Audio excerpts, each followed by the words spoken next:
Hi, I'm Gucci. And I'm Kai, This is the Bender Better podcast. your ultimate guide to surviving, thriving, and absolutely vibing within festival culture. Welcome back to the pod. This is episode 2. Dose, baby. Amazing. We going far, baby. We're We're- doubling up. Yeah, we're doubling up. We're doing it. Yeah. Look it, we're doing it live. We're doing it live, bendering better every fucking day. Yeah, so last episode we kind of talked about our experience, got to know each other a little more, a little bit of an intro. Let the people know who we are. Let them know our expertise, Absolutely. So share our then knowledge. Today we're kind of going to define a bender so that we can all get on the same page, so we have a better understanding of Get how the we bend. terminologies tight, Yeah. So how would you define a bender? For me, a bender is a space where community grows and community can communicate properly and just like can really foster that kind of small attention to detail spaces. It's also just like a fun after party. Usually is what a bender's referred to. It's like an after party that keeps going and going and going. I mean, a bender is a party. A bender is a 1 to several day stint of partying, Heavily hanging with friends. intoxication, you know. Heavy intoxication, just having a good time, full send, full realization of self, based within community. So that's why festival culture is so important, because these communities come together for a weekend to just go wild, embody themselves, and party all together. Ultimately, I think it's a really great space for everyone in the like day-to-day world. You know, it's a great space for us to release, to just really be authentically ourselves, to connect with like-minded individuals. Yeah. So basically, a bender is a prolonged party. Correct. But there are also many different types of benders per se. Like, for example, I'm a bartender, and I'll go on what's called a work bender. There was a moment in time where I had worked 28 days in a row. 28 days in a row. That's a fucking work bender. That's stacking bills, baby. That's stacking cash so that we can party more. But then also, as a bartender, sometimes you drink on the job a little bit. Yeah. It's all part of it. And so like, let's say I work 4 days in a row and feeling good, customers are great, money's good. I'm drinking all 4 days in a row. I'm still doing my job, I promise. But yeah, that's also a bender. Yeah, I mean, that's the thing. Like when you get good enough at your job and love what you do, being a little bit drunk doesn't really phase you. Like Absolutely. it's like your body's in automatic mode. Like there's sometimes when I'm in bender mode, as like people call me a bender king, because I outlast everybody. I'm also just fun the whole time. And if I'm not, then that's when I need to go to sleep. Yes, I've seen it. Oh my God. You know? And so like when you get mastery of like yourself and you know how to bender better, because every time you bender, you should be getting better at it, or at least internalizing, oh, I fucked up there, or I spilled a drink there. Maybe I should just hold on to my cup a little bit better. Or maybe I should just like, balance myself out instead of like being so sloppy. Like nobody wants you to be sloppy in their house. Totally. And you know, we're going to cover etiquette in a little bit, but you know, defining like going to a festival, like planning for that kind of bender where, you know, sometimes you want to just stay up all night, but you don't realize that the sun's going to beat down on your tent at 9 a.m. and you're not going to be able to sleep. So what do you do then? You know, like how do you get rest so that you could be bending at the highest optimal form? Because it just looks bad when you're like just really stretched out and you're just not yourself because you're so tired. Your body's saying, hey, I need to sleep, I need food, I need nutrition. And if you don't listen to your body, you're not really fun to party with at that point. Absolutely. Because people can just feel that energy, and then you're just like, there's just crackhead energy, and you're just like, nobody wants that around their camp. That's very true. maybe crackheads, but Didn't you like Google the definition of bender? yeah, it was 1 to 3 days of heavy drinking. You know, there's some people that can bender for 5 to 7 days straight and be okay. You know, there's different levels. Like some people don't need sleep as much as other people. I need sleep. I fucking love I need sleep. sleep. I Like need it. 3 hours, a little disco nap, you know, like just taking care of yourself is just highly, just so you can, like, there's a time, like, if the bender's not going good and the vibes are off, or if I just feel like, hey, this ain't it, I'll just go back to my tent or my RV. I don't have tents anymore. Totally. I'll just go back to my RV and go like chill out because, you know, there's always going to be another bender. There's always going to be a better one. And, you know, just like stretching yourself thin for this one moment with no objective, because sometimes you're just at a party and there's just nothing really going on. There's nothing for you to do, like, you know, there's besides yap with your friends, or and that could be fun. Yeah. But So I do feel like, have we mostly defined a bender?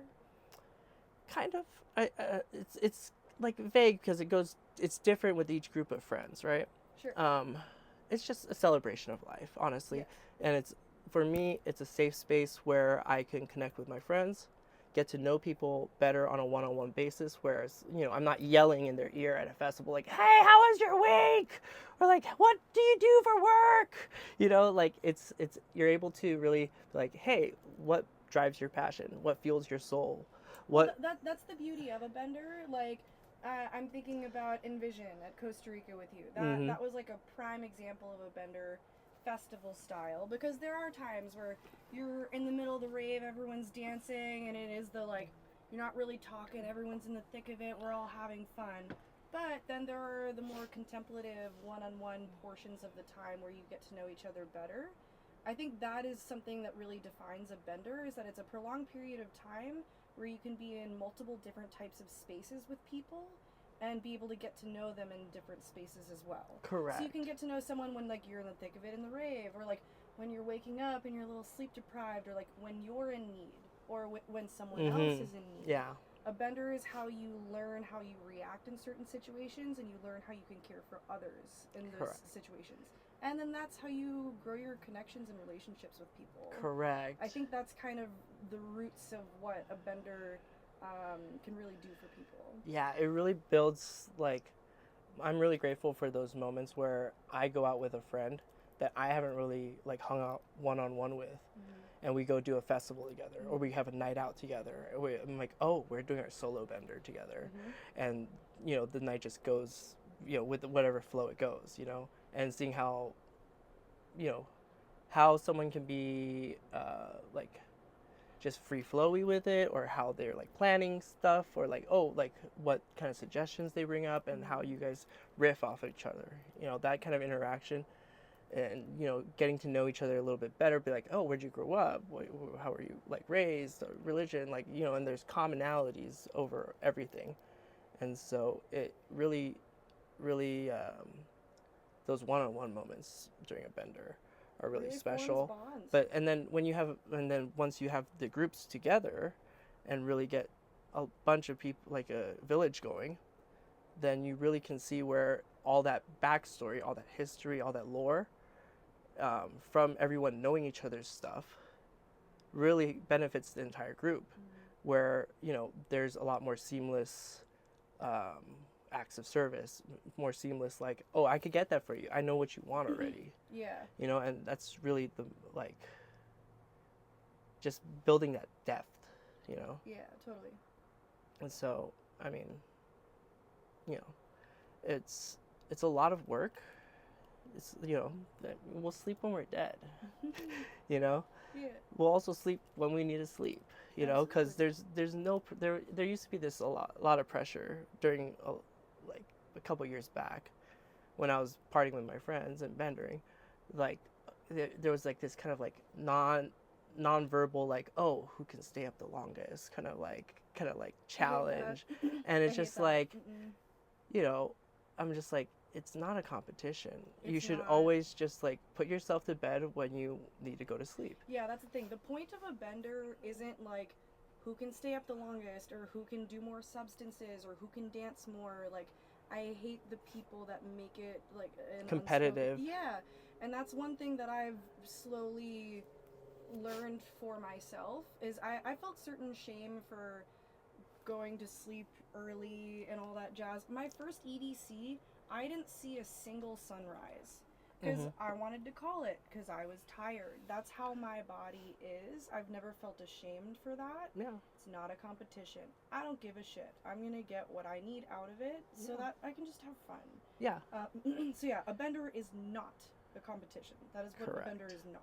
Bender's definitely not a competition, especially when you're hanging out with me. Because no one can do it like Gucci can. There's a few people that could keep up, but it's like I don't like. It's not a competition in a way. It's beautiful to have someone right by my side for a sunrise, Mhm. but it's also beautiful for me to have that space by myself to just watch a sunrise by myself if I'm up. You know. There are so many It's sunrises to be had. exactly, and sunrises are way more fulfilling in my opinion than a sunset. They're so nice. Yeah. Because everyone's fucking sleeping usually. Absolutely. Still, so and it's harder to attain. Yeah. You either have to set an alarm and wake up, or you stay up all night. Yeah. The I've had my fair latter's share better. of really wonderful sunrises, but I also don't feel any sense of FOMO if I miss them. It's just there's no point in forcing your body to do anything that it doesn't want to do. The sun will come up tomorrow. Tomorrow. I love it. um, Cool. So I think that pretty much embodies like what a bender is. Multiple days, people, different spaces, different types of human interaction, different things that you have to navigate, self-realization, caring for others. self-reliance, taking Yeah. care of yourself, really listening to your body, and like for me, it's like taking care of my community. Absolutely. Like there's been a lot of times where I go into a party and I don't, it's my analytical mind or my high standards for fun times, and being in the event industry for so long, I'll go into a wedding, a fucking house party, a festival, anything, and I'll like sometimes I have to fix the room. Mhm. Sometimes that means me getting on the decks and literally switching up the vibes because the DJ's just not playing vibes that are appropriate for that right time. Or it could be me turning the air conditioning on because there's 60 people in this living room, Totally. and the house owner didn't turn the AC on beforehand. So I'm just pumping that AC to cool down the room because there's 60 hot bodies Totally. warming up the room. Or it could be me like finding a cable for the DJ, or like there's just little things where There's so many things that you can do to help the situation, correct. and it takes years of experience to understand what those things can be at certain times. Yeah, exactly. And I think a bender is really just any celebration, any community, any coming together of peoples that elevates the human experience. Yeah, definitely. And so like preparing for a bender, like going over to like a house party, never show up empty-handed. Like, I don't know who fucking bred you motherfuckers sometimes. You degenerates fucking show up empty-handed and just expect to be like, oh, the host of this Totally. after party should have drinks ready for me. But yeah, since we defined a bender, since we were able to define a bender, I think it is important that we start to segue into etiquette. And this is such a prime example of going to a house party. Don't be empty-handed. Bring a pack of waters. Bring sodas. Bring some. My friends call their parties potlucks because when you define it as a potluck, it means that everyone's bringing something to share. And I love that that terminology because it really helps to like cement in that this is a community event. If you don't have the funds to like go out to the party and be an active participant and bring something for your host and the people at the party, clean up a little bit. Yes, absolutely. Like pick up some trash. If you see empties on the counter, just put them away. You know what a trash can looks like, hopefully. It's not about money. It's not about money at all. If you don't have the like, it's totally okay. Just like help pick up, see what the host needs, see if like you can help pick something up on the way. Let them know your financial A situation. Taco Bell fucking 12 pack. People always get hungry at parties. Absolutely. You know, like bringing gas, bringing like anything to share because it's a community. And like if you have, I've been at a bender where there were so many people taking from everyone that had stuff that people were literally like, it's a house party. People are going into the bathroom to do their stuff instead of like, it's a house party, there's no cops around. Yeah. You know, and it just, the vibe was thrown off by that because like anytime someone brought out something to do, they were like, oh, can I have some, and it was just, it made the sharing experience like non-existent. It became such a party where it was just like everyone's taking that no one wanted to share anymore. Yeah. And that's not what you want. The vibes were so awkward. There was like, because I've been there before where it's just like it's like a pack of fucking gum, man. Yeah. You bring out the pack of gum, everyone takes it, and you don't have gum anymore. And then you want to hide your gum, and then no, like sure you'll have your gum, but no one else has gum, and it'd be better if there was like a little gum here. It'd be great if someone would give me some too instead of me just giving out all my shit. So also like recognize that too. Like if someone offers you something, just try to give back in some way, shape, or form in return. It doesn't have to be right there and then. You don't have to freak out about it. But it's just like even little things like let's say you go with a friend to dinner, and your friend gets the bill. Then next time you get the Uber. Or next time y'all go out to dinner, get the bill. It's not like, here's this thing right now, cool transaction. Yeah, Venmo me. And it's also not like a transactional thing of like, don't like take stock of it either. Just understand and acknowledge when people are offering something to you, and understand and acknowledge that you have to put those things back out into the world. Correct. As a whole. Yes. Pay attention to that when it comes to etiquette. Open hands means you're giving and you're receiving. You can't receive if your hands are not open. Yes. This goes both ways. Both ways, you know. It's an open plate. It is. It's an open plate. Yeah. And like keeping tabs on people, like yes, make sure you're monitoring people's habits, but it shouldn't be tit for tat. You know, there's breakages, you know, there's like literal losses because like, you know, sometimes your friends will be down for a while, financially or emotionally or physically, and you have to help them up. But it's us bringing together, like having people that are strong in our community that hold us up all together, because if you know, you don't want your weakest link might be your strongest link one day. Absolutely. You know, just need to put some fucking WD-40 on it and fucking just give it some Yeah, absolutely. maybe some iron supplements. That might help. That definitely might help. That's for sure. Yeah, just like bender etiquette. It's just, you want to be grateful for your host. Whoever's hosting this party, the amount of effort for cleanup, for prep time, decorating, putting the guest list together, like all of these are highly important things that make a party either really successful and really fun to be at, or really just becomes lackluster and people get bored and then they're just like, you know, kind of stuck. I was stuck at one friend's house because I felt like I was in purgatory because the DJs were playing the same music over and over, hour after hour after hour. And this was a bender that was going for 3 days straight. It was a birthday party. So I'd come on Friday. Great night Friday because it was a little bit less people that night. Played a nice drum and bass set to mix it up, but overall they were still playing house music the entire time. Not even like good house music like Fisher or like something like with energy, but very like kind of boring, slow, like not even melodic tech house, kind of like stuff that made me feel like I was in a loading lobby for like the DMV. Sure. You know? Something that really didn't invigorate conversations. They had great lighting, they had great decorations, people were all dressed up for this party, but I was watching people just kind of like the dance floor pitter patter through the rooms would just be full of people kind of just like trying to get away from the noise because it's too loud, and it was not exciting enough for them to invigorate.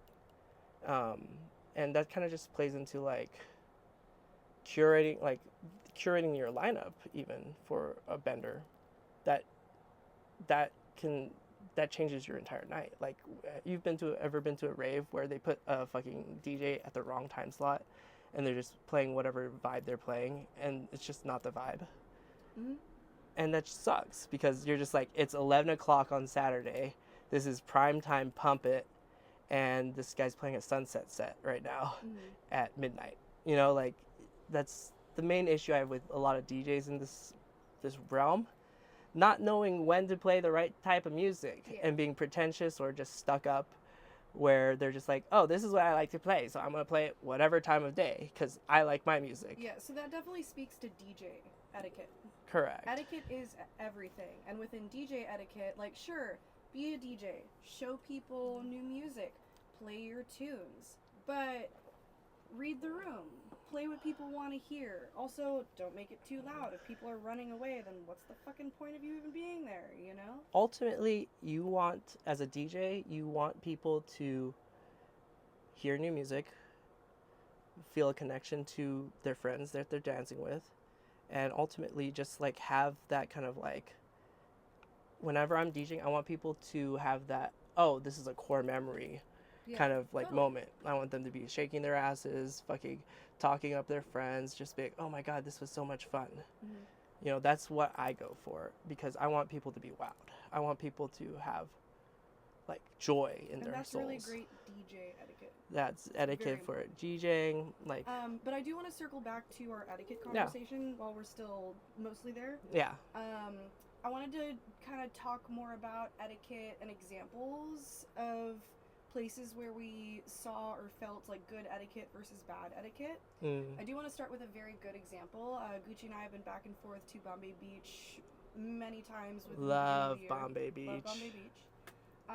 But we slowly started getting to know different people across the community, different van lifer type people, and we met these two guys, Nahoa and Taylor, yeah.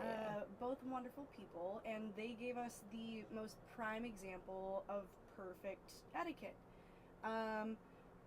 We were all partying, having fun, everything was great. The sub club was going, tunes were going, fire spinning, everything. And then the party started to dwindle. Yeah. And sub clubs started to close. And so we went back to Gucci's RV. And Gucci set up the decks, had like lasers and whatnot. We had the windows open. So it was clear that we were still awake and around. We were just like vibing, B2B on the decks. Yeah. And then all of a sudden I hear a knock at the window. And I was literally sitting right here. And I look to my left. And I peer out, and it's Nahoa and Taylor. They come bearing these little snacks and treats and fun things, and Taylor has this thing called a mindfold, which I will get into. They brought some really fun things to come and sit with us. They came inside, took off their shoes, shared their snacks. Taylor showed me his mindfold.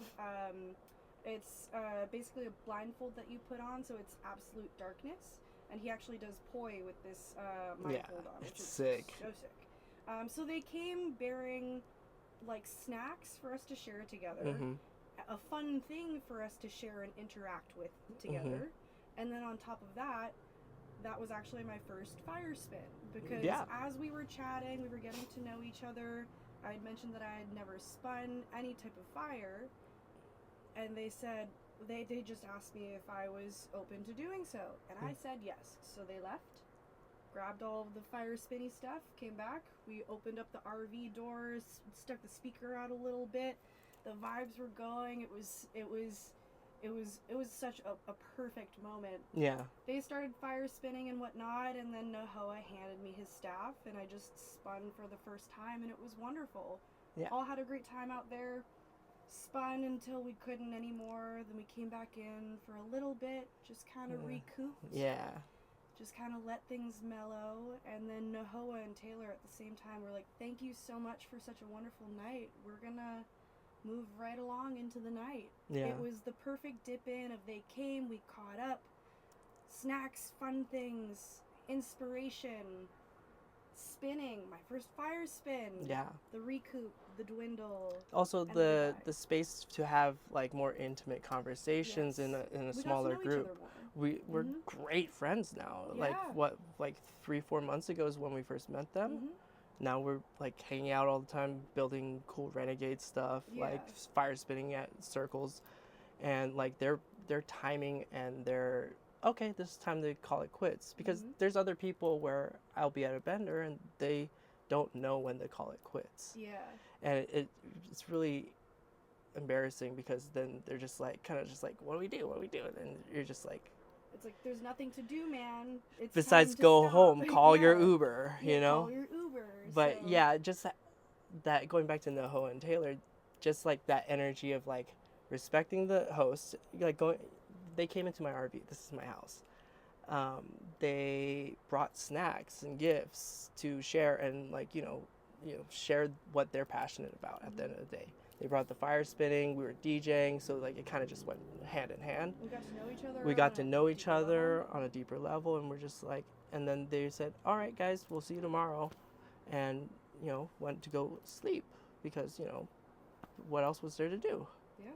And that's really like, if the bender's not bending, I go to bed. Mhm. And if I go to bed, that means the party's pretty much done. And it's just like, has to be that conscious moment of being like, oh, do I push this further? Like, do I also, you could also side quest out Mhm. and be like, hey, Kai, do you want to just go crash at my other RV? And like, just have more one-on-one time. Mhm. And like, leave this big group of people that are still enjoying themselves and just go do your own thing. Mhm. And that's its own kind of like just going with the flow of it. Mhm. So really, you control the space, and you really should just pay attention to like when the vibes are kind of just dwindling down, and you're just like, okay, is there a reason for me to stay up longer? Yeah, and also if you don't know, then ask. Like if you're in a social situation, there's only like a few of you and you're not sure, just be like, "Hey guys, what's the plan? Do we want to call it? Are there other options for us to do?" Mhm. Like you're not required to just know these answers. You can talk to people. You don't have Communicate. to you don't have to read the room and be cool. Like Nahoa and Taylor like really got it, and they didn't even need to ask. It was so perfect. It just clicked, and that happens sometimes, and it's wonderful. But that's not the goal. Like I said, it's not a competition. It's not about doing it perfectly. If you need to say, "Hey, what's the plan here?" Just do that. Yeah. Instead of just guessing or sitting there and worrying about it, make a plan. Yeah, like don't be awkward about it. You could just communicate with the host. Or you can be awkward about it. I Yeah, don't give a shit about that's being true. awkward. I'm awkward a lot of the time. Sometimes I'm like, I don't know what to do with my hands. Can someone help me there? You know? Just what's the plan? It's better than sitting there and not enjoying your time. That's why we're trying to make this podcast, so you can enjoy it. Yes. Because I've heard so many horror stories of XYZ. It's so much better when you can just enjoy it. Yeah, and even if you're like stuck at a party with your friend because that's your ride, get an Uber.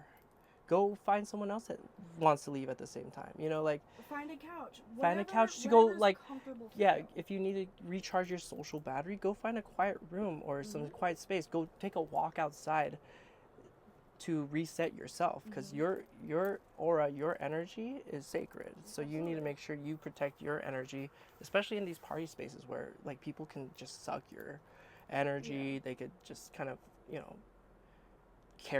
take a conversation, carry it away, and you're just like sitting there hearing the dumbest shit in your life, and you're just like, you could just stand up and walk away. You can just leave. Yeah, you could just straight up You can leave. just leave at any time. It's pretty great. It really is. It's your life.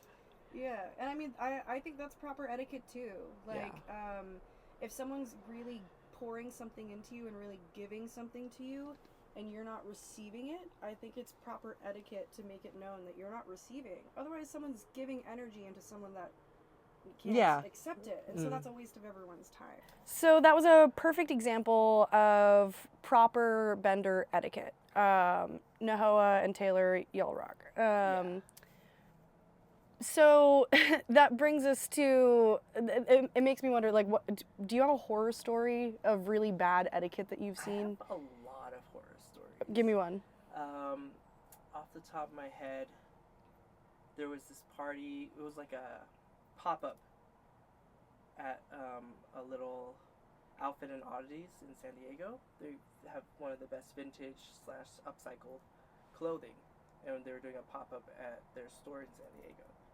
And we're DJing, there's drinks, and one of our friends, who we're not friends with anymore now, but she was sloppy drunk, and she didn't have good etiquette. She was literally helping out this person build out this this pop-up shop for 2 days, so she knew where things were. She bumped into somebody and spilled their drink. There's water on the floor. People are without their shoes on.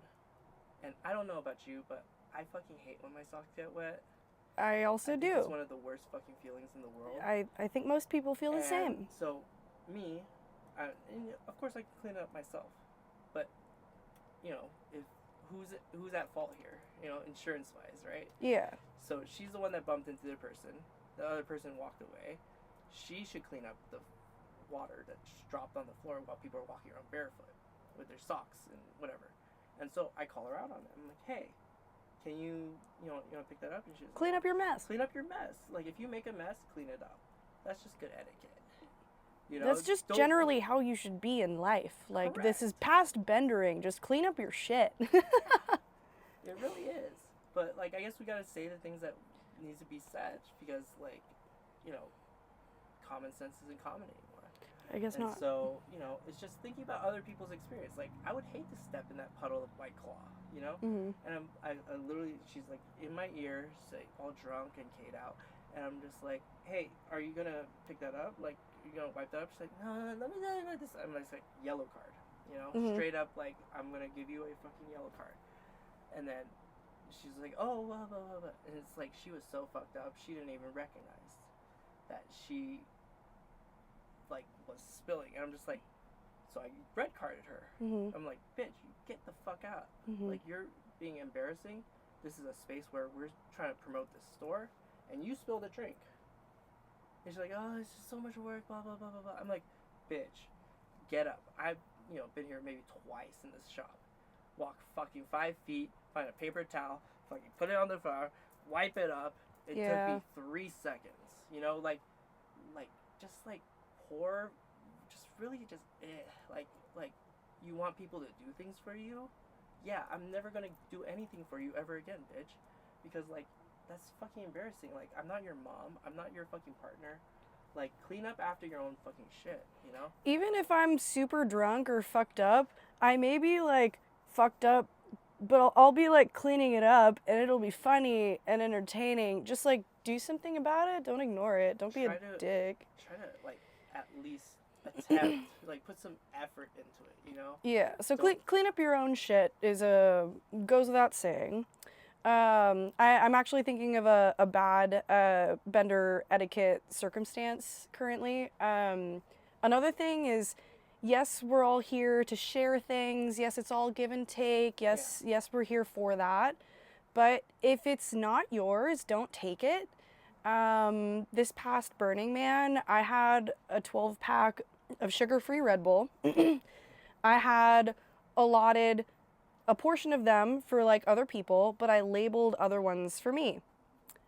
I had one sugar-free Red Bull. All of the other ones disappeared. And I had them labeled too, you know? Like, I had ones that were communal that I was expecting 6 of them to go away. I wanted 6 of them for me.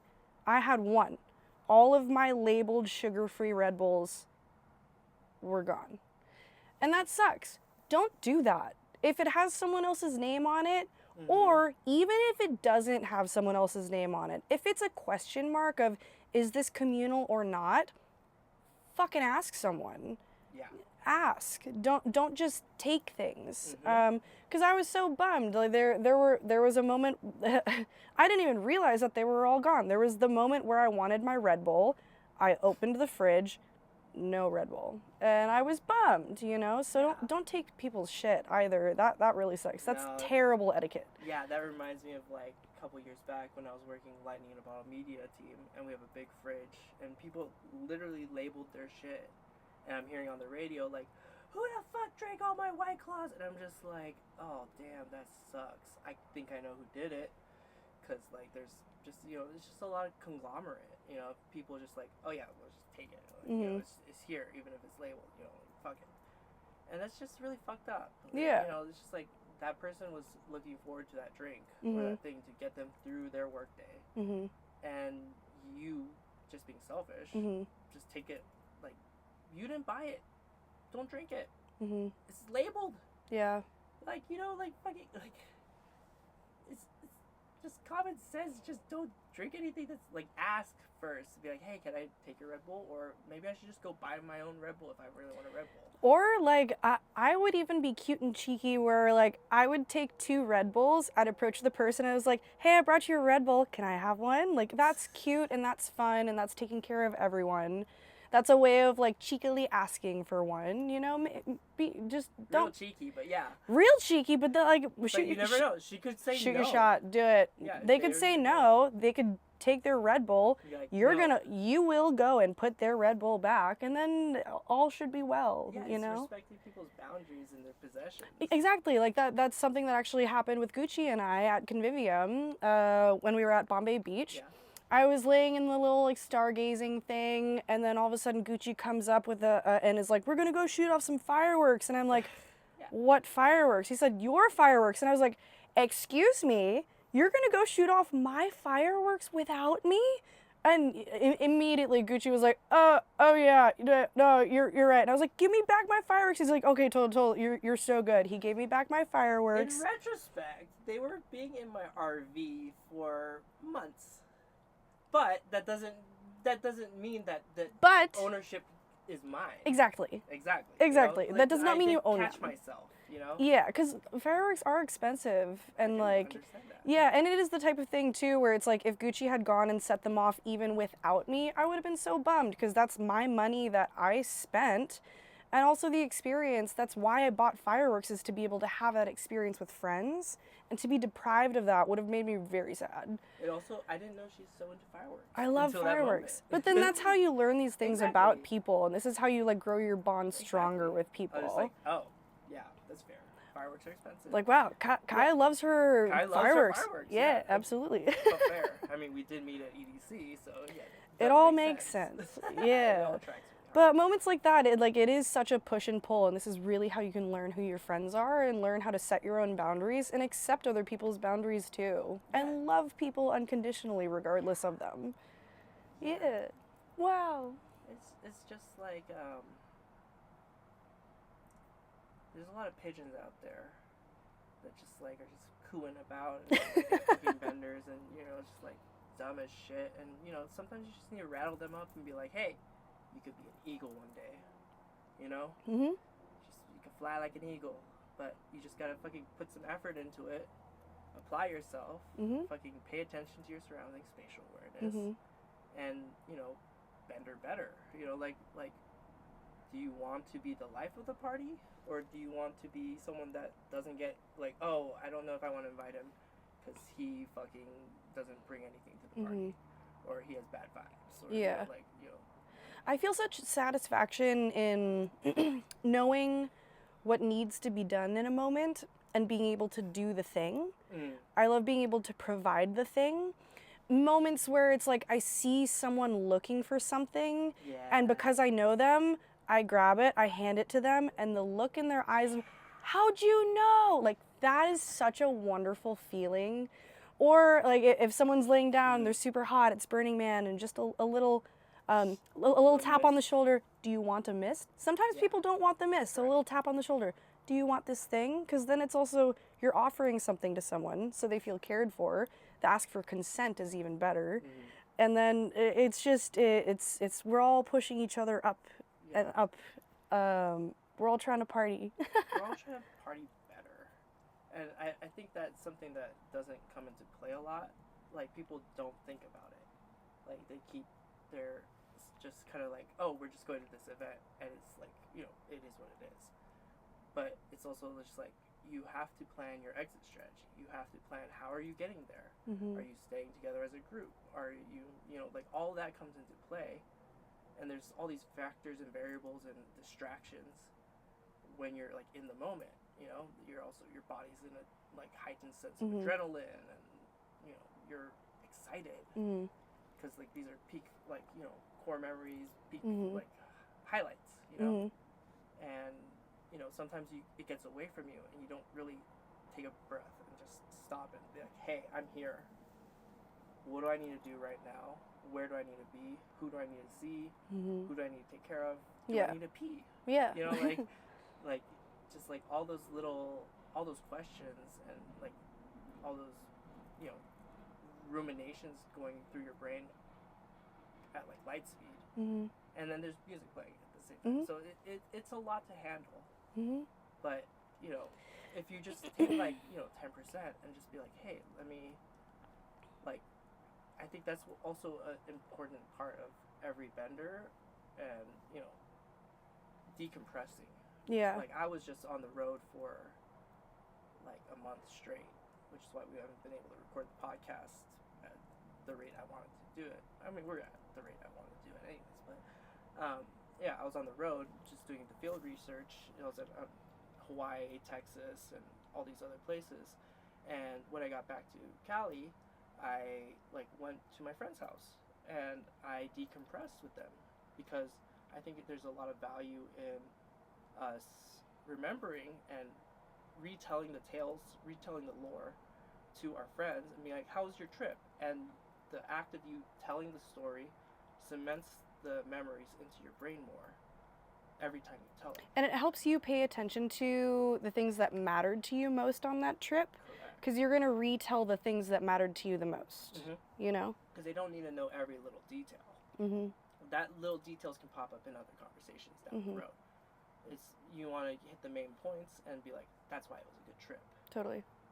And that's something that a lot of people don't do. Sometimes people just go back from an event and they're just by themselves. And that sucks. Because not always. Well, sometimes. But like, you know, but I'm just saying in generalities. Like, sometimes you go to an event and then you just go home by yourself. But most of the time you go back to someone's house, recollect, and then you go out. Actually, a lot of the time for me, I've come home solo. Bombay Beach back in November, I helped throw this thing called Night Moon. Super fun party on the beach at Bombay. Met a lot of new people, had a really wonderful time. Going through a breakup at the time type situation, and that drive back solo was so fruitful. And those days alone afterwards were also so fruitful.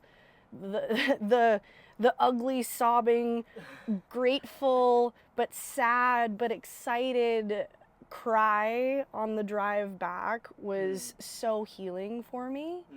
So yeah, like it is good to decompress, but just in whatever shape that needs to take for you. I mean, that's decompression on your own. Because, absolutely. Like, sometimes your social battery is so dead. Yes, it was.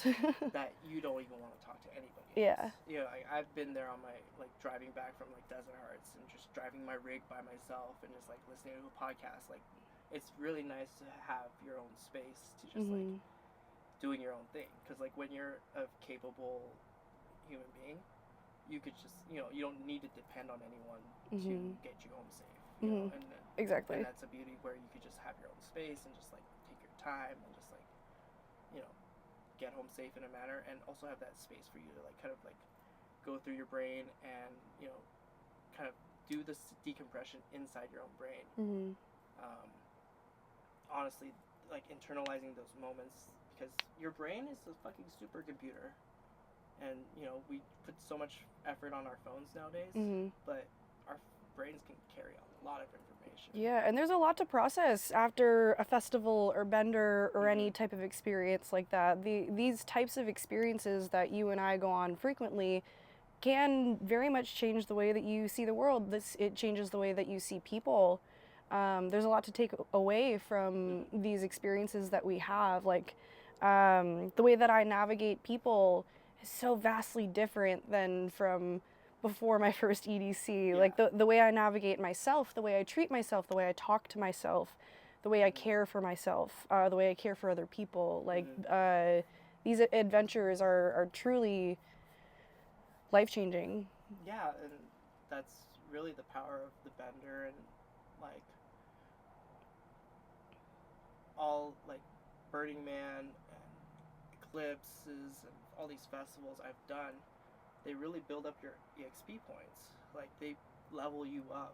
The more events you do, the more festivals you do, the better you get at, or you should be getting better at it. And if you make mistakes along the way, learn from those lessons rather than just just like not paying attention. And then you have to fucking take. Then the fucking universe is gonna throw it back in your face, and so be like, learn the lesson, bitch. And then if you don't learn it again, it's gonna throw it right back in your face again. Yeah. That's how it works. I fucking re-strategize and adjust your attack plan. Yeah. It's gonna you're gonna get the same results. Yeah. So you have to adjust. I was smoking weed the other night, and I had like the highest thought of each person you meet or life experience you have that you have, it adds another layer to the Rubik's Cube. So you know how the Rubik's Cubes, the like smallest Rubik's Cube I think is like a 4x4 or something, then it's like another, and then it's like another. And so due to all the experiences that you have, you then have to figure out how to puzzle piece them together. It's gonna keep getting bigger and bigger. If you don't take the time to manage it and understand it in the state that it's currently in, then it's going to get lost when you add another layer to it. So the more you can process and better understand exactly where you're at right now, the better. So that's why like the car rides home, the processing, the decompressing with self and the decompressing with other people is important because that helps you process what you're experiencing. Understanding that will help your bender every time. Analytics, baby. Yeah, yeah. And just like also when you're like decompressing with your friend groups, you also will get their perspective on your experience, and it'll be their perspective. But it's also great to hear feedback. You want to hear feedback. You want to hear what it reminds them of. Totally. And it was the perfect like remedy coming back from 4 weeks on the road to recapping it with friends and hanging out in like a safe space, because like I realized I wasn't hanging out with my friends enough. Like living in LA, there's a lot of traffic, a lot of logistics of like just everyone lives far away. But it was just like when I was in Dallas and Austin, I was just crashing on couches, and the homies were like, yeah, we'd love for you to stay, and you've also show friends where they're literally, the whole show is them just hanging out in fucking Monica's apartment, or they're hanging out in this apartment. They're just always hanging out in someone's home, and that's like home base, and then they go off and do their lives, and then come back and hang out there before they even go back to their regular houses, and so that kind of like community really makes you closer. And so when I came back, and I was like, why am I not doing that in my own city that I live in? Yeah. And so integrating that into my life has been really, really fruitful in the last couple weeks being back now. Because, there's just sometimes you just have to go away and be like, oh, fuck, why am I not doing this at home? Like, why am I not being more authentically myself around my family? Yeah. When, I could be. Yeah, that's the whole point of like festivaling and all that. It's an opportunity for you to do whatever the fuck you want. Like there are so many videos on the internet of people at festivals like tweaking out, being on drugs. I hate people that film other people at festivals. It makes me upset because consent is everything, and also you don't have to out someone while they're on a trip. Like you don't know their story of like why. And also, you don't know what they're internally processing. Like, sure, on the outside they could look super twacked out, but they could be processing some childhood trauma. Like someone could have died. Maybe like a breakup, family stuff, work stuff, you name it. Just be going through it. and it's a release, and there have been like, sure it's a party, but there have been many times where even with you and I, what was it, the catwalk downtown, catwalk, Oh, when we went to uh, the drum and bass. the drum and bass show that we Yeah. went to, that was a rave that Gucci and I went to, took some fun substances and whatnot, and I wasn't, I'm a very social person, but that night in particular, I was very like contemplative. Like, yes, I was dancing, yes, I was having a great time, but I was also doing some internal processing. It was a space for me to take myself out of normal day-to-day life, place myself elsewhere, just kind of let loose a little bit and process at the same time. It's really freeing and liberating to be able to do that. Yeah, that really, like, I've had the most deep conversations, the most powerful, like, interactions with humans at the afters, at the vendors, where we're, just sitting around a couch, just hanging out, drinking some drinks, and just, like, really getting to know, getting depth, and that builds so much. Totally. But don't let that fool you, because granted, there are some people you'll talk to at the afters that are all, oh yeah, let's do this, this, and this. They're all bark, no bite, and there's no execution on what they're trying to do. There always is that. True. But give people the opportunity to prove themselves or prove themselves wrong. Correct. I think... Because there is a misconception about after hours, like everyone's all fucked up around the couch talking about nothing, da-da-da-da-da. Yeah. That does exist. I've been there before. I've been at a couch full of people being like, yeah, we're going to do this, hands in, break, let's do it. And then I never speak to these people again. That happens.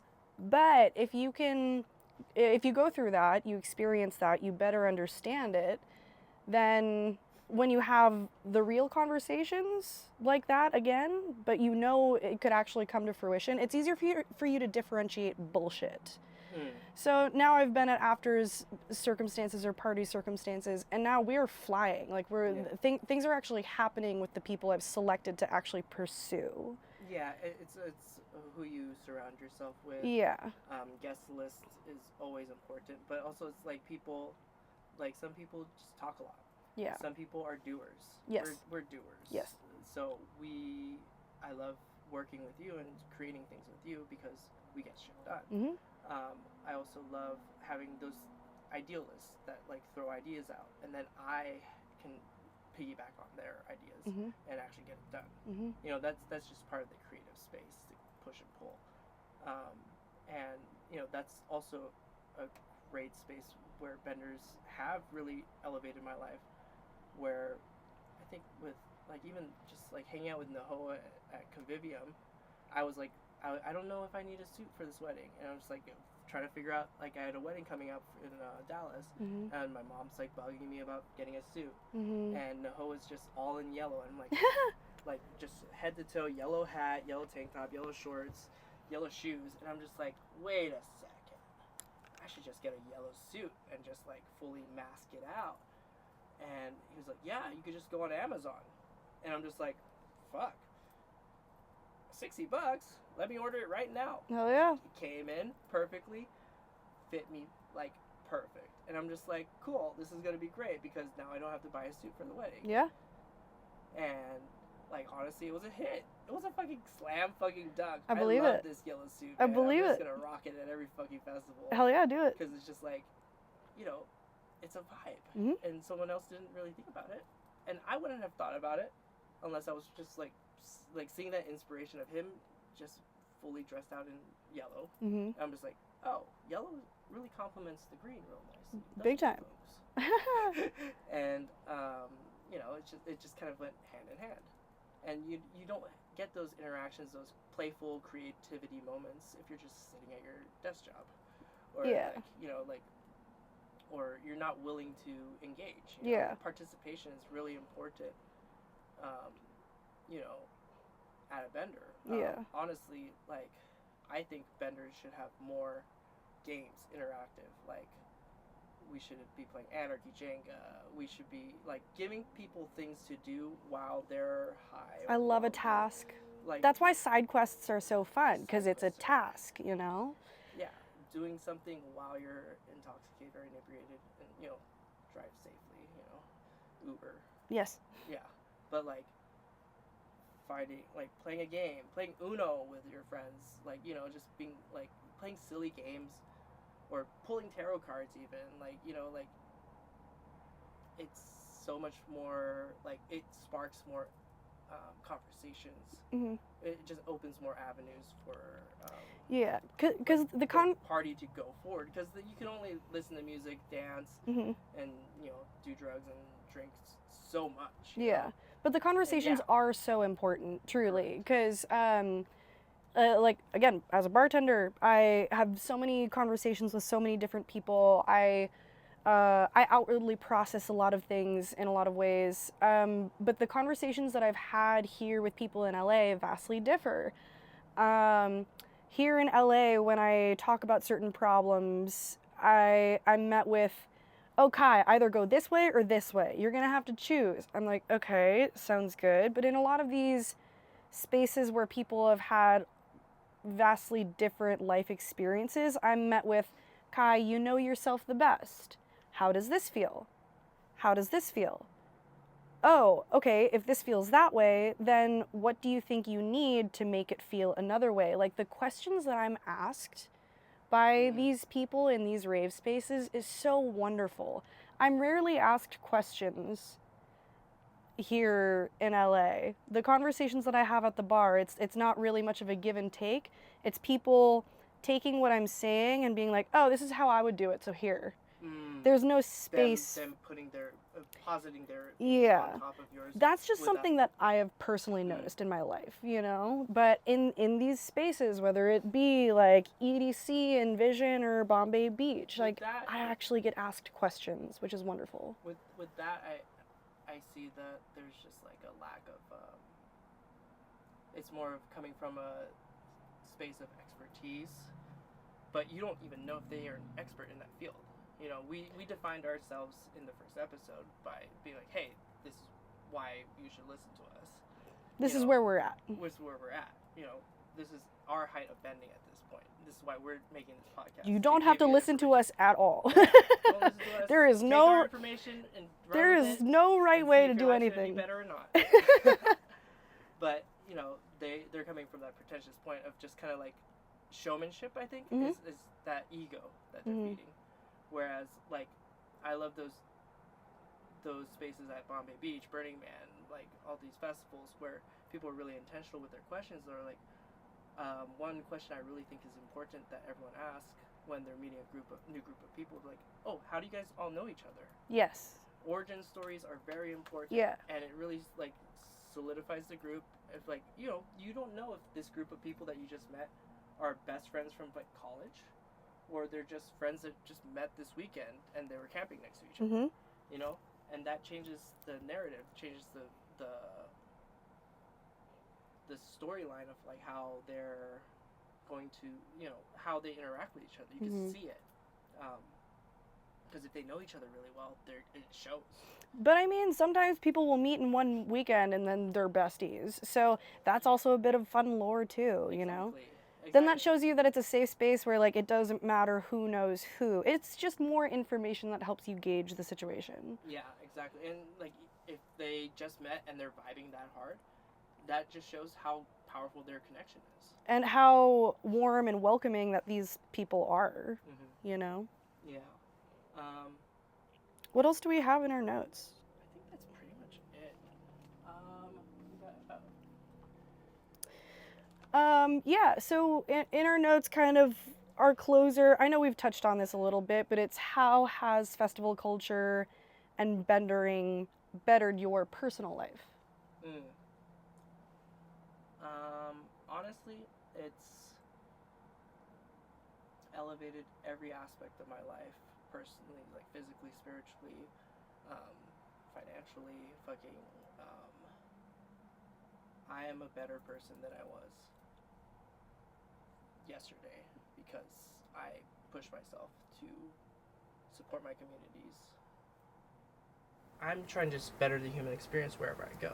Trying to help people be better party people, be better humans to their communities.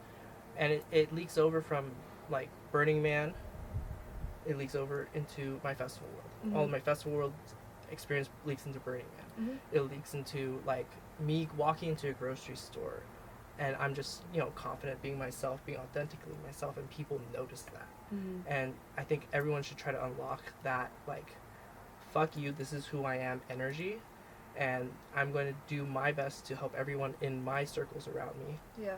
And little by little, if everyone's doing that, then the fucking world's going to be way better. Absolutely. And yeah, I don't know. What about you? Yeah. Bendering definitely changed my whole entire life. I'm so grateful that this is the life path that I was able to take. I used to be so mousy, so insecure. Mhm. I wasn't a doer. I could barely do things for myself, Mhm. which is crazy to even say, especially for people that know me, because Yeah. I'm such a person that now grabs life by the balls. Like, I'm fun, even amidst a concussion I had a couple years ago. I'm in the ER cracking jokes left and right. Like, I get the most out of life because of this culture that I have fallen into. Mhm. It's just opened so many doors from different communities that I'm a part of, different people I get to meet, Mhm. and I just have such a better, full understanding of myself. Like, Mhm. Bendering made me better. It really does. Like, Yeah. it really just gives you that space to be more expansive, be yourself, and just really just Mhm. grow. I feel me. I feel capable. I love myself. I love people, And it's beautiful to see the growth from Yeah. like your friends as Mhm. you're growing and your other friends are growing, and like seeing your community grow together, Mhm. and everyone getting better because you're putting in the effort. Like, even me just putting in the effort and just putting it out there, Mhm.